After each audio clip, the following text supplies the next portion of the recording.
In the 2016 T20 World Cup final, the West Indies were basically out of it. And then Carlos Brathwaite! Carlos Brathwaite! Remember the name! But 9 times out of 10, that comeback never happens. This jerk chicken was one of the 9. Well, jerk paneer. Yeah, I'm vegetarian, but before you click away, this follows a jerk chicken recipe to a T. The paneer was not the reason I failed. It was poor temperature control and thick cuts. Anyways, let's get into it because a lot of this worked and we can learn from the parts that didn't.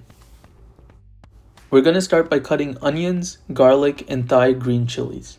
The traditional cooking style uses allspice, which is a dried unripe berry native to the Caribbean and Central America, and Scotch bonnet peppers. Now I usually cook with whatever I have in my pantry, so I do not have allspice or Scotch bonnet peppers, which is why I'll be using Thai green chilies instead. Now, what is jerking?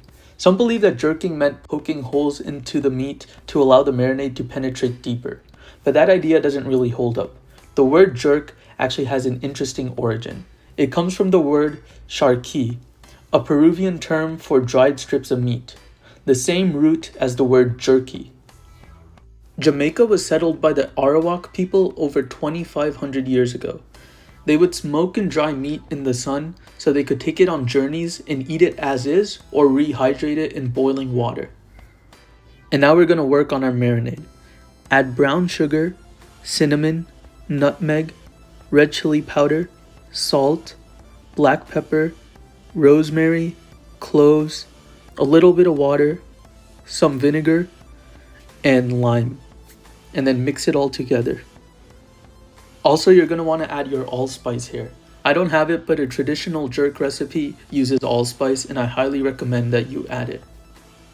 And now we're going to blend everything together. So during the early 17th century, the British brought slaves to Jamaica seeking to build a supply of sugar, coffee, cocoa, pimento, and other goods. But a group of these slaves, the Maroons, escaped into the mountains. There they adopted local techniques like smoking meat and combined them with their own spices and herbs to cook the wildlife they hunted, which were mostly wild boar. So traditional Jamaican jerk is a method of cooking pork, not chicken. So maybe I'm not that far off with my paneer. But nowadays, chicken, seafood, or beef can be jerked too. So as you can see here, I'm poking holes into my paneer pieces. It doesn't work for paneer, but I do recommend you poke holes in your protein choice because it does allow the marinade to penetrate deeper and help absorb the flavor. Now you're going to want to pour your marinade into a container and spread it around evenly. Now you're going to want to add your paneer or protein of choice and just put it on top of the marinade, top it off with even more marinade, and spread it out evenly and just occasionally flip it over so the marinade can penetrate deeply. One benefit of smoking meat for a long period of time was that it kept insects away from the raw meat and preserved the meat longer once cooked. Now once you've successfully applied your marinade, you're going to want to cover it up and refrigerate it for as long as possible. 4 hours is the bare minimum, but anywhere from 24 to 48 hours is recommended and ideal. Now if you have a grill, I highly suggest grilling your jerk chicken, but I don't have a grill, so I'm going to pan fry it. And now let's talk about why did my jerk chicken or jerk paneer fail. First of all, I didn't follow my own advice. I didn't even let it marinate for 4 hours. So that's a big no-no. And despite not following every ingredient to a T, honestly the marinade itself was pretty good. I think the problem was physics. You see, my paneer was cut too thick, and marinades don't penetrate nearly as deep as people think. Most of that flavor stays on the surface, especially with something dense like paneer. So the outside was great, but the middle stayed bland. And because paneer is so firm, poking holes into it only does so much. Chicken has muscle fibers, tiny gaps, and a natural structure that lets salt and moisture move around more easily. And then I made it even worse by blasting it on high heat.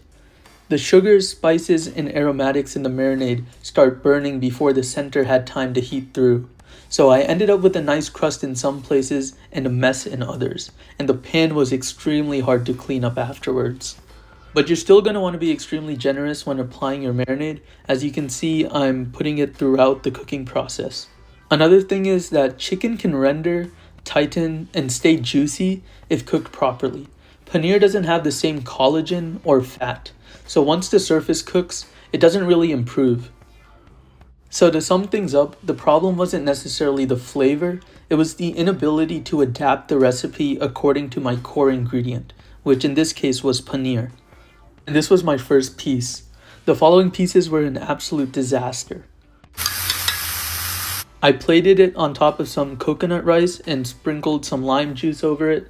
Cooking this dish was fun and enjoyable, but it was too rushed to do it justice.